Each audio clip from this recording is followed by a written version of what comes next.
বন্ধুরা, আজকে বাজার থেকে আনা হয়েছে কাতলা মাছ। বড় একটা কাতলা মাছ নিয়ে আসা হয়েছে। আর এইটা হলো মাছের তেল। তবে আজকে কাতলা মাছ রেসিপি বানাবো, সেটা হলো কাসন পোড়া কাতলা মাছের ঝোল। সেটা অবশ্যই আপনারা দেখতে পাবেন। তো প্রথমে মাছগুলোকে ধুয়ে নেব। আর এটা দেখছেন কত বড় মাথাটা, আর মাথার এই ভেতরগুলো আমি পরিষ্কার করে নিলাম।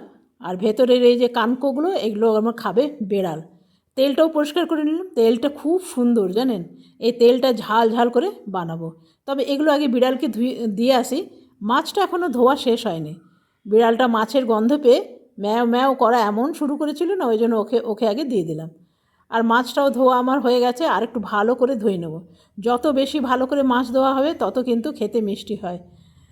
তো মোটামুটি মাছগুলো আমার ধোয়া হয়ে গেছে। আর এটা হলো মাছের তেল। তেলটা দেখো কী সুন্দর দেখতে।